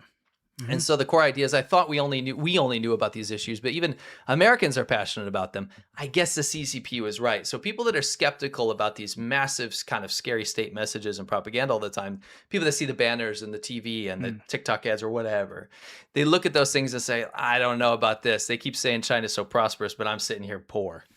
Yeah. They keep saying we're such a powerful country, but my place doesn't even have running water, right? All of a sudden you see something like this and then it starts to corroborate, hey, maybe the CCP propaganda is actually right. You know, one thing you have to remember is that China uses children in propaganda all the time. Yes.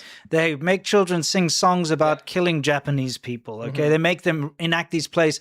Little 4 or 5-year-old kids, their school play is stabbing, their Japanese classmates who are dressed up as Japanese soldiers with bayonets and blowing them up with bombs. They use children in propaganda. So that's why when they see, foreign kids are also doing it, it's not like an outlandish idea to them because, Chinese children are used and they sing Hua Wei Hao or whatever. They do all this nasty stuff with the little Chinese kids.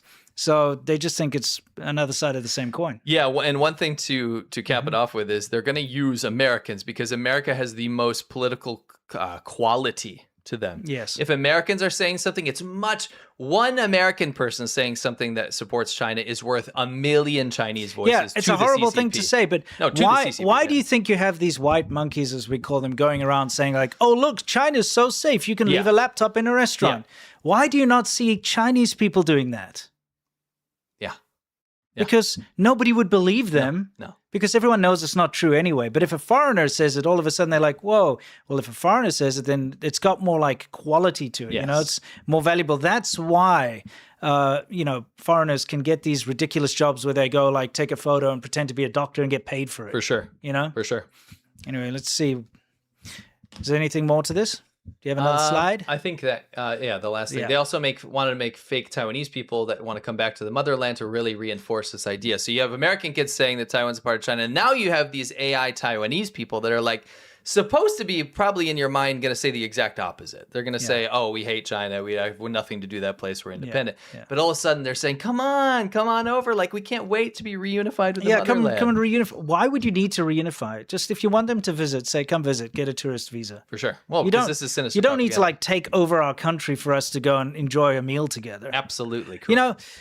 It's disgusting that they would sink so low as to use children, American children, even if they're AI, in their propaganda to spew these vile political messages, and that's the difference between the CCP and most other countries and most other governments is most other governments would find it absolutely tasteless to make AI of Chinese children saying disgusting political messages. For sure. Because imagine we did that here in the States and we had a bunch of little cute Chinese children saying some disgusting things about how, I'm not even going to go into it because we will never sink that low.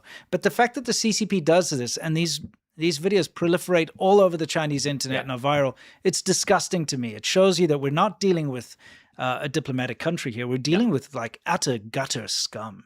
Yeah, you know, the government. Yeah, that's what I'm talking about. Obviously, the government. Yeah, you know. Anyway, let's move on.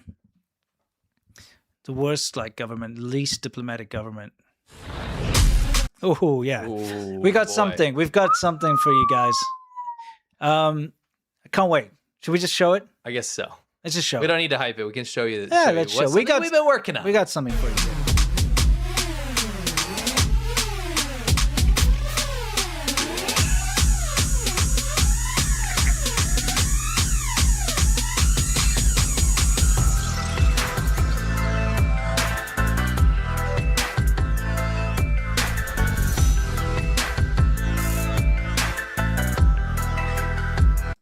I'll pause it right there. Sure.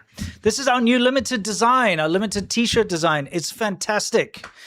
Great chaos under heaven. Yes, 天下大乱. Okay. So great chaos under heaven means that under heaven everything is chaotic, and we use this ancient Chinese idiom to represent the algorithm. Yes, to represent the current situation where people are losing themselves to cell phone addiction, just being completely stuck in the scrolling, you know, the brain rot.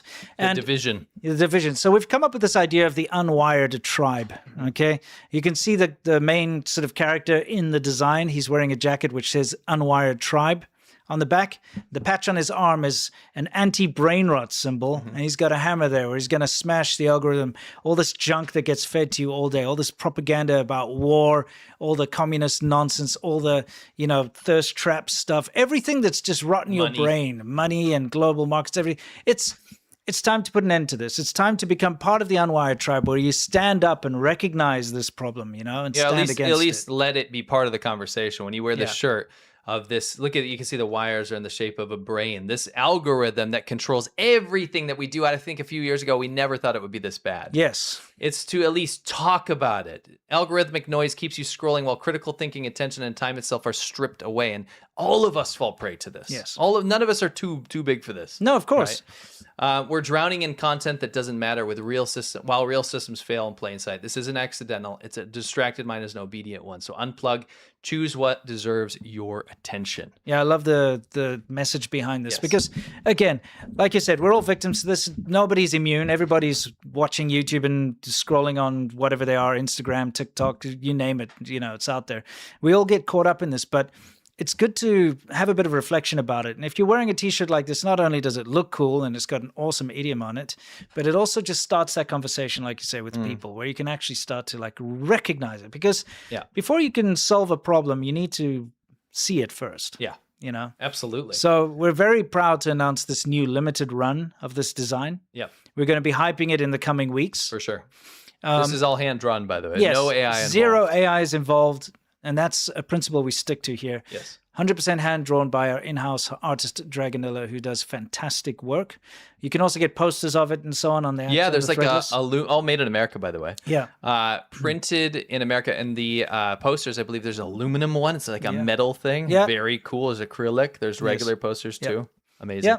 But of course, this is a t-shirt that 100% should be part of your collection. If you got the Hand Machine Ghost, you should get this one too. Absolutely. And the hoodies, by the way. Yeah. Hoodies look great with this. They do. Where can they get it? Well, it's Hit pretty... play. Oh, yeah, I guess I got to press play. Here we go. I like the strings. Yes.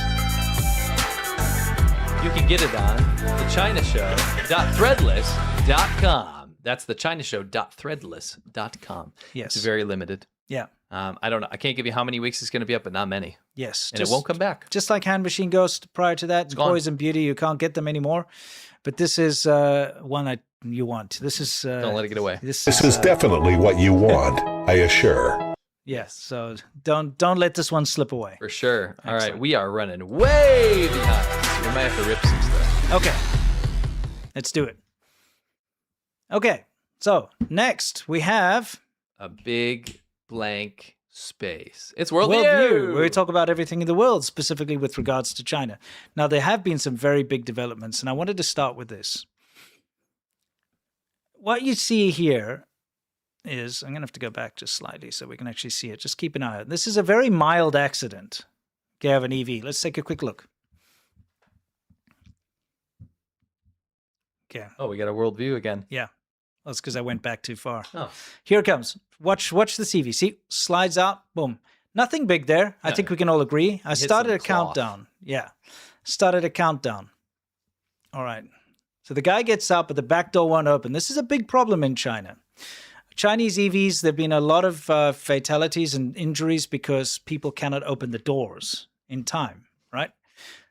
There we go. 19 seconds. See the smoke over there? Can you see everyone see the smoke? It took actually about 17 seconds. It hit cloth. That's the problem with EVs. Okay, I know people go on about EVs. Chinese EVs, but I'd say like any massive big battery pack. Sure. If it gets punctured, which is probably what happened here. There was probably like a little piece of metal or a stone or something, whatever. If it gets punctured, it goes into thermal runaway. Okay. Now, before we even continue with this, everybody survived. Yeah, so don't worry. We did blur out some of the rescue process just because we don't want people to get upset. Yeah. Right? But everyone's fine. Everyone's okay. Everyone survived. Okay. But now this guy's trying to open the door. He can't. So he's like panicking. A guy down the road luckily saw this, and here he comes sprinting down to help. That's great.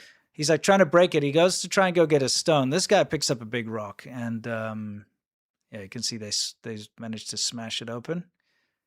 I mean, just look at the intensity of all the smoke and everything. They managed to pull everyone out. Yeah. But you see how quickly it ignited, how quickly, like, you can see the flames have started now. Yeah. And they just managed to grab everyone out just in time before the whole thing goes up. But this is what Canada's about to experience, bringing in all the Chinese EVs, you know? Yeah. There's so many examples of this on the Chinese internet. So many things, but they never get covered. Yeah. And you have this kind of like blanket EV zealot defense shield. I don't know how to explain it. Yeah. But it's this crazy thing where, all these people that love EVs so much and they evangelize EVs, that when you get these serious problems, which people should know about, you should focus on them. When the Ford Pinto, when it blew up, it's not all of them, just a few of them, right? I don't know. I think it was a lot of them. Yeah, but actually, I saw a stat where the EV fires are more than the Pinto ever was. Yeah. Okay. I won't argue against that. The thing is, when the Ford Pinto thing happened, everybody knows about it and everyone talked about it. And so they made it safe. Mm-hmm. With the EV stuff, they don't talk about it. They hide it for some reason. It's terrible. So just be aware that if you have a Chinese EV, you got to be careful. And you shouldn't buy one. Don't run into cloth. Yes, don't have little tiny accidents where you slide off the road. You know what I mean? Weird. Anyway, this is kind of a funny clip. We'll just do this quickly. This guy, the gist of this is he's doing an important interview. Okay, let's see what happens. 党中央坚强领导下，实现乡村产业振兴、人才振兴、文化振兴。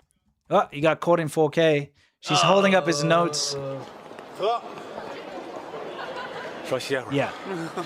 真是有点激动了。没事。马上。 So he's like, because she put it down, he's like, whoa, he couldn't read anymore. So he's like, oh, I'm feeling so nervous or whatever. He's like, well, I'm very passionate. Very yes, nervous. exactly. Yeah. Let's yeah. So then she like lifts it up again on the other side. 文化振兴、生态振兴和组织振兴。能不能不拍我？ She's like, can you not film me? Yeah, and then he had to stop CCTV, again. This is the last story we're going to cover before our Q&A, guys. So these women booked into a hotel. Then they noticed something weird. Okay, yes. Is it a pipe? That's the air conditioner pipes, right? Oh, the hose. Yeah, and of course it was a hidden camera. Yeah, this is a massive issue in China right now. It's huge. You know that there's like because China is a very high trust society. Yeah, sorry about that. Had to include that. Yeah, of course. So, the cops came, they took it away, but nobody was arrested or anything. They just took the device away. I like how they're using their child scissors. They used like a measuring tape. They used a measuring tape. Yeah, and then they're like their child safety scissors to try and cut that open.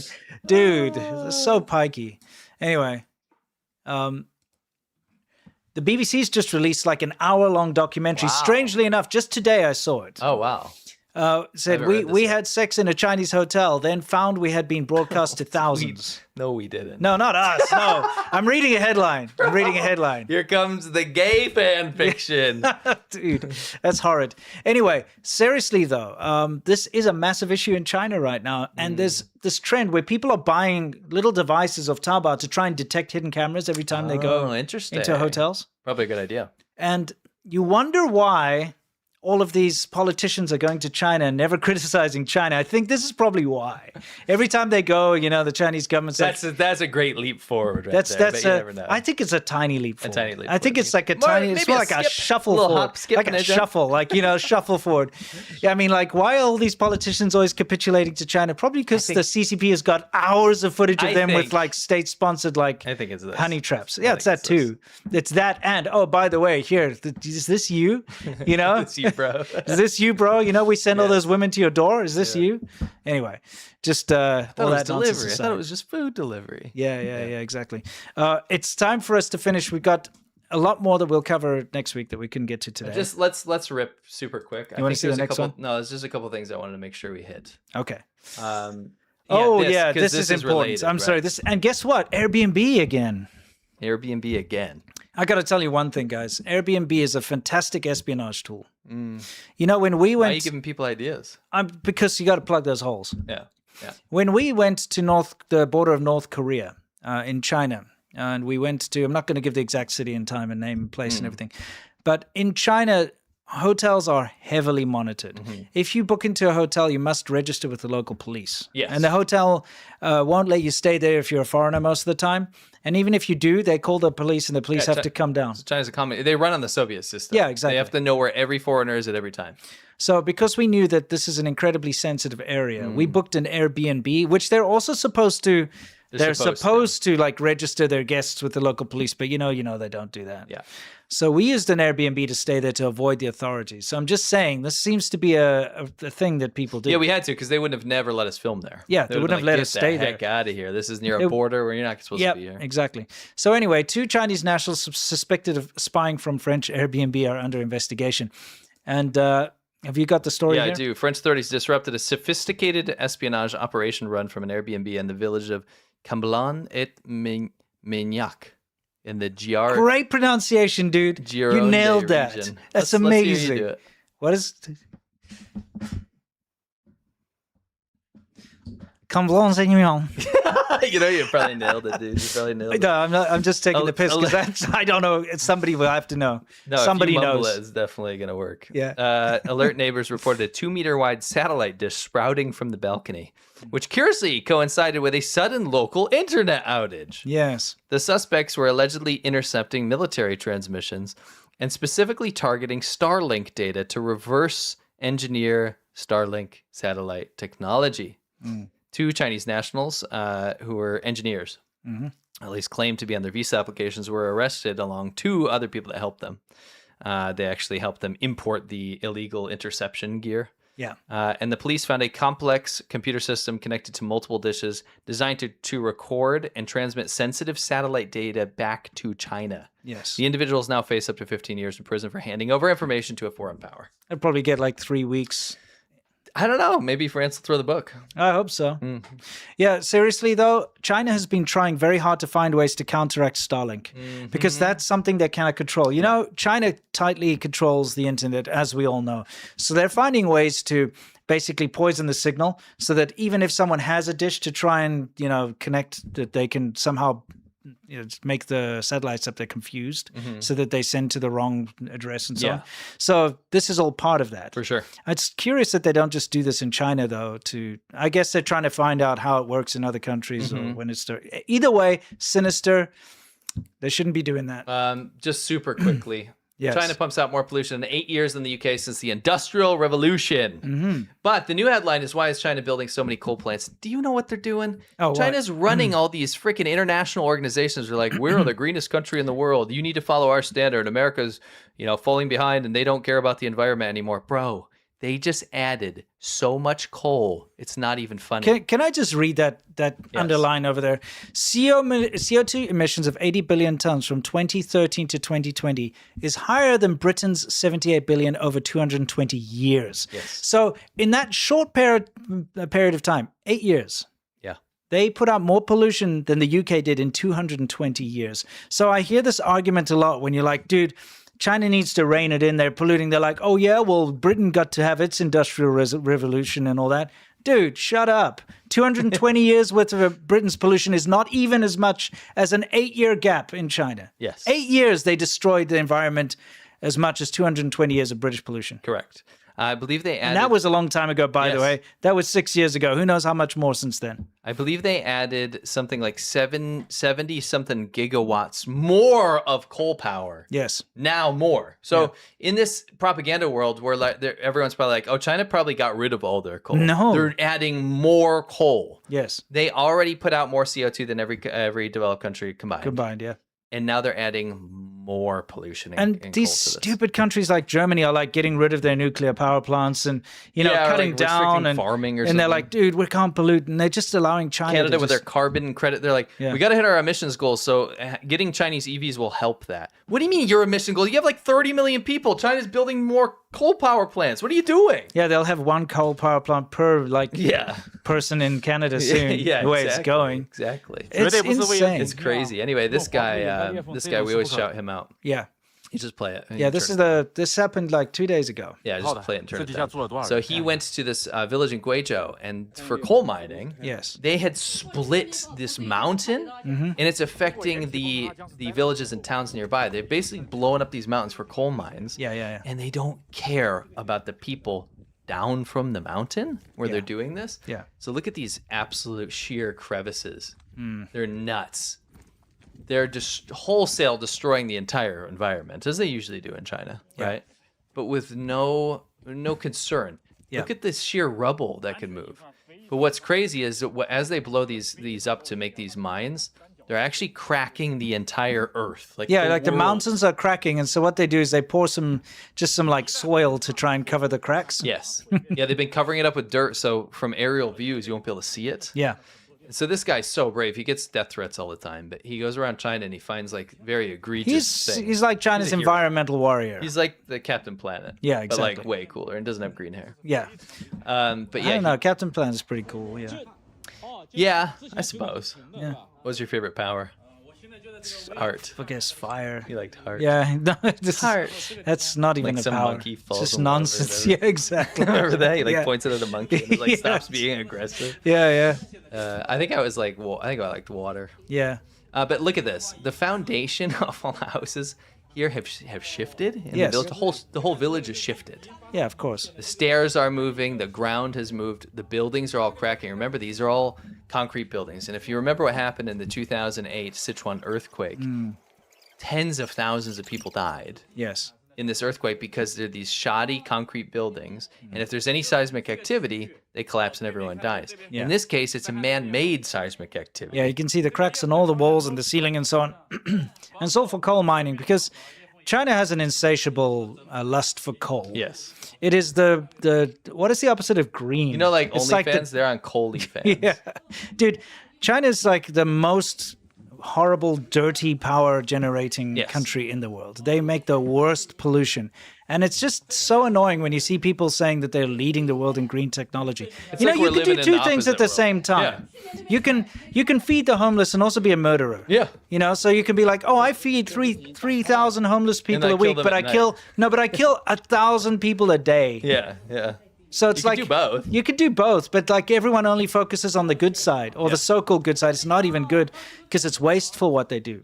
They build all these ridiculous... They hit quotas. Yeah, it's quotas. They build a lot of something. They don't even need to work. They're just like, oh, let's put a field of solar power and call it a day. You want an analogy? Go back to Mao's China when they made all the pig iron. Everyone starved to death because they cut down all the trees. It's the same thing. It's rubbish. By the way, you missed on Monday. We forgot to show you this. This is amazing. cool. Let's take a look. This is great. I better turn up the volume. Where's the volume? My husband and his lover had me killed by the... Yeah, I'm sorry. I gotta play it again because you gotta hear this sound. Oh, okay. I don't know how to explain this to you, but right now, I really have to go fishing. What on earth? Poor girl was forced to marry a fat. My husband and his lover had me killed by their dog, reborn as CEO. Lin Shuyuan, what are you doing? I'm your sister-in-law. That makes it even better. Nothing's better than dumplings and sister-in-law fun. What are you doing? Yeah. You're fishing for poop. Get out of here. If you are willing to save me, I will offer another 100 million. Bread is so bad. So bad. Yep. So, if you would like to support us and join our special VIP show on Monday, please head on over to patreon.com/ADV podcasts with an S. Yes, that episode, you'll get access to all 187 episodes, by the way. But that episode we covered on Monday, we covered China's new obsession and addiction are soap operas, right? Or they're dramas, but they're made for cell phones. Yes. And they use AI to write the script. They use AI to make the thumbnails and titles. They use AIs to do everything for it, except AI is not good enough to actually make them. So they actually hire real people to act it out. Yeah, it's real people acting out AI slop. The craziest stories you've ever heard in your life. Yeah. It was so funny. It was hilarious. Yeah. Gotta go check it out. Yeah, Go to please do. patreon.com/ADV podcasts. And we know it's a big ask, but we'd seriously appreciate it if you have the means to help us out. Thank you very much. So I guess it's time for us to hit Q&A. What do you reckon? Yeah, we could do that. Okay. So guys, I guess we can save the Canada thing, eh? Because even though it was directly related. No, I think we should. Sorry, we should show the Canada thing. I didn't realize that was still coming. By the way, that's the thumbnail. Oh, that's Just the so thumbnail. you can get an idea of what you missed. Yeah, I think it's worth checking out. If you you- like you wanna- CEOs. Yes. Yeah. Oh yeah, this Jacksonville thing, right? We got a couple things here, actually. I guess we should go through them. Okay. All right. So the FBI case indictment, this is about marriage fraud. Very briefly here. What you have is you have Chinese agents that are paying members of the American military. They pay them to marry sham marriages, to marry Chinese nationalists. They give them cash up front. Yeah, and well, they're nationalists. Yeah, that too. You are Nationals and nationalists, yeah. Okay, they pay them up front before just as they get married. Then they pay them once the Chinese national gets citizenship. And then they pay them after the divorce. So, as soon as they get their nationality, they get their American citizenship, they divorce immediately. And it's more than that. It's sinister because it's linked to espionage and it's linked to military stuff. And the reason they uncovered this is because one of the sham marriage dudes tried to get real Navy IDs for the Chinese nationals that they'd married so that they could go on the bases, and it's really pathetic. And these guys, they like make fake pictures of, they're like in love or whatever. And they just doctor these pictures and, it's so ridiculous, but you got to watch out. The CCP is trying their best to They're spy relentless. and to take advantage of all the loopholes. If there wasn't just from some of the stuff we covered today, how is it not clear that the CCP is such an adversary? Yes. Wow. Yeah, they're literally trying to spy everywhere. They're trying to steal everything. They're trying to have their Potentially biolabs. worse. Yeah, To they obtain suck, dude. In permanent resident status here in the United States, and if you take it down the line, potentially citizenship. The indictment names 11 people. Annie Chen, who U.S. Attorney Greg Keogh says was the organizer of the scheme. Helen Fang, who acted as Chen's translator. They're all accused of conspiring to commit marriage fraud with reservist Raymond Zumba and 3 active duty members, including Bernio Urania. They have all pleaded guilty. Keogh shared more details about what went on. Chen and others recruited Zumba and Arena, 2 active duty servicemen at the time, to act as a recruiter, to recruit other servicemen to get involved in this illicit marriage arrangement. Yes. Yeah. So I guess they it's all military related. Yeah. Yeah. Yeah, it is. I just want to show you something. Yes. This is a list of the top private hospitals in Asia. Okay. I want you to look at the country. Well, lots of Japan, India, Japan, Malaysia, Singapore, Mongolia, South Korea, Malaysia, South Korea, India, Japan, India, South Korea. There's pages of these. Philippines. These are all ranked, by the way. Okay. There's 4 pages of them. There's a lot of hospitals. These are the top private hospitals in Asia, right? Thailand, South Korea, Japan, India, Malaysia, Taiwan, South Korea, Singapore, Japan. What did you notice there? 0 from China. There was none from China. So how 0. is the most populated country and the second most populated country in the world? How do they not have one of the top private hospitals in Asia? Because they don't. How do they not have one? I'll tell you, you know what's a good tell is, you know these shills that are like, China's amazing, come to China, it's the best, they're living in the future. Whenever they get sick, first of all, they go to that Hong Kong University Hospital in Shenzhen because it's staffed by, internationally trained doctors. That first. They try that first. When that fails, then they go abroad. They never get treated in China. Never. And it's true. The Chinese medical system sucks. They're running with a campaign right now. Yeah. And I've seen them pick up this viral story about how Westerners are going to China for medical tourism because the care is so good and it's so cheap. It is so obvious what they're trying to do. They're trying to combat this kind of stuff. Yeah. It is so obvious, right? And I got into a bit of a spat with someone about this, okay? And they said, yeah, you can have lists like this or whatever. It's inaccurate because China is public hospitals. China is public hospitals, so they're not going to be on a list like this. Well, I'm sorry to burst your bubble, friend, but 68% of China's hospitals are private. Yes. So you'd think in a country with 20,000 plus, 40,000 hospitals, you'd have one. Just that would one. make an international ranking of best private hospitals in Asia. No, not one. Not one. Anyway, we know it's true from firsthand experience. I wanted to give you some ammo because there's a big campaign coming up right now that we're seeing happening, promoting Chinese medical tourism, which is insane. Chinese people leave China when they have money to get treated. Yeah, by the way, this is our last story for today. So we've been seeing a lot of this spy stuff. Okay, these guys are setting up clandestine like satellite things to try and, spy on whatever that data is. We're seeing, all the other stories we covered today, the Navy personnel being taken advantage of. Now we've got Chinese nationals that were in Canada breaking into a university at 1:40 a.m. in the morning. Okay? This is crazy. So then, I guess the university cops, they caught one of them for trespassing. Yeah. And then they found loaded guns, and then they found bomb-making equipment. Yes. And all these guys, there were 4 of them. They are all like alumni of this one university that they were breaking into. So I guess what they were doing is they probably were doing CCP research, and then they finished their term. Yeah. But then they stopped getting fresh ideas, and they wanted to go see what was being done. This is my brain working here about how this works. But why they had loaded guns and bomb-making materials, who knows? I mean, it could be of anything. Yeah, it's kind of weird. But yeah, I mean, talk about the amount of espionage that China's getting nailed for right now. And how much is slipping under the radar? Yeah, exactly. I think it's a bit much. Oh, we do need to do this. We do. It's the sticker giveaway where you can win 5 China Show stickers. Yep. So let's do it.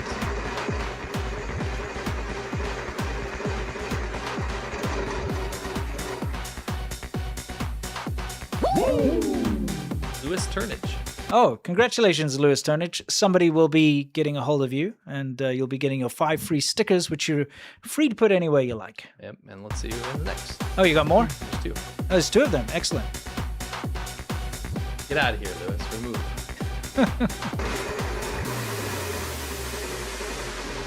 So you're doing 2 every time now? No.